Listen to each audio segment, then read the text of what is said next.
Bonjour Lise. Salut Stéphane. Est-ce qu'il y a des tâches que tu n'aimes pas faire et que tu ne fais pas? Il y a des tâches que j'aime moins faire, mais je finis par les faire, à moins qu'elles soient juste des nice to-dos qui n'ont aucun impact. Mais il y en a certaines que j'aime moins que d'autres, c'est sûr. Alors, la procrastination, c'est pas pour toi. Pas vraiment. Pas vraiment. Puis je me souviens pas d'avoir été procrastineuse, si on peut dire. Euh, Moi, j'ai tendance plutôt à faire une liste, à avoir des objectifs, à suivre, me suivre.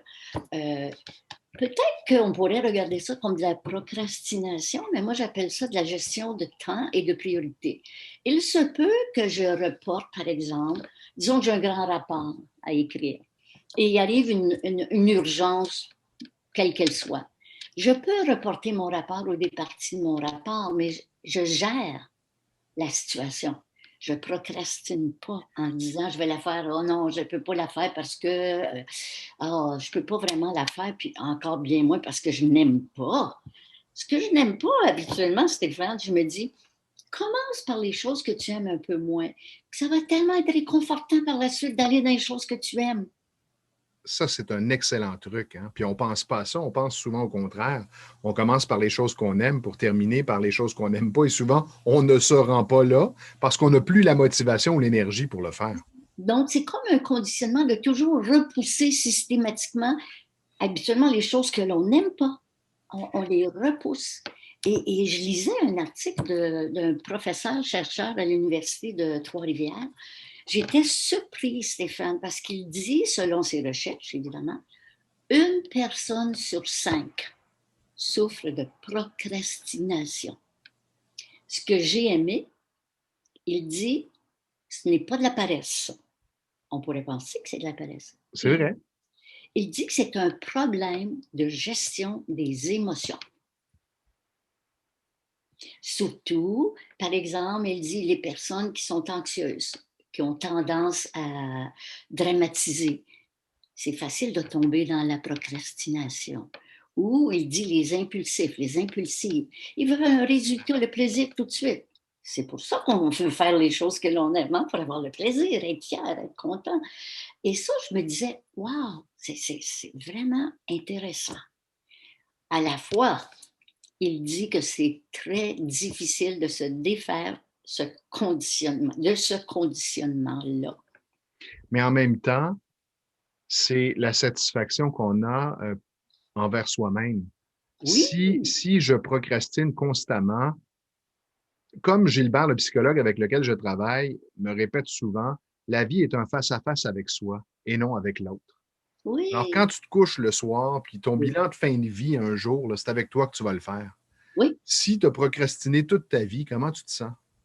exactement. Et il y a aussi des côtés négatifs et souffrants à ça. Pense à la culpabilité. La personne va le porter dans sa tête, elle y pense tout le Ouais. temps. Alors, porter de la culpabilité, tu n'es pas complètement ouvert, tu n'es pas dans ton plaisir. Évidemment, c'est une autre émotion, mais une émotion qu'on pourrait dire limitative. Mm.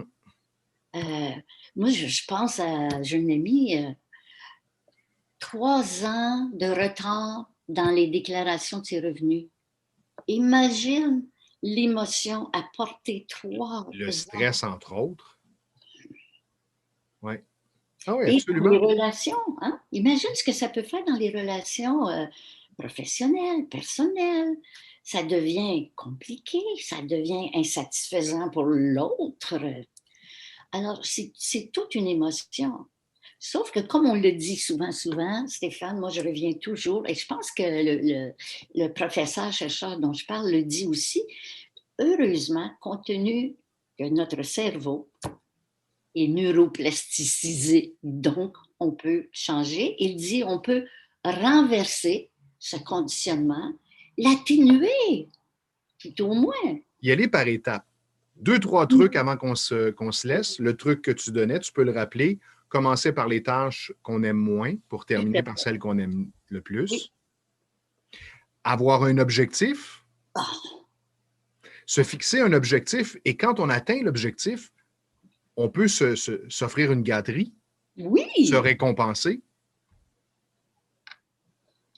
Moi, toi, tu le sais, mais je me récompense après les podcasts. Je me fais une petite récompense. Je me dis, bon, j'ai fait une contribution, j'ai mis ça, j'ai mis du temps là-dessus et de l'énergie. Hop, je me récompense. Ben, une fois de temps en temps, absolument, ça fait du bien et ça motive à continuer à le Absolument. faire. N'oubliez jamais que le plus important, c'est comment vous vous sentez. Et je Oui, ne connais pas quelqu'un qui procrastine. J'en connais pas dans ceux que je côtoie. J'en ai quand même une bonne banque dans mes clients là, qui ne font pas les exercices. Je n'en connais aucun qui est fier de lui. Souvent même, les gens arrivent avec la tête baissée en me disant, tu ne seras pas fier de moi, je n'ai pas exact. travaillé cette semaine. Oui, Moi, je leur réponds toujours, c'est pas moi, c'est toi, c'est le jugement que tu te portes. Moi, je ne te porte pas de jugement. Alors, c'est ça qu'il faut retenir de oui, l'échange qu'on a aujourd'hui sur la absolument. procrastination. Et garder espoir et confiance que je peux inverser ce comportement-là. Je dis, c'est prouvé scientifiquement. Et arrêtez de dire, je peux pas m'en empêcher, je peux pas m'en empêcher. Peu importe qui vous êtes, votre âge, votre statut social, c'est possible de renverser la situation. Il y a de l'espoir. Yes!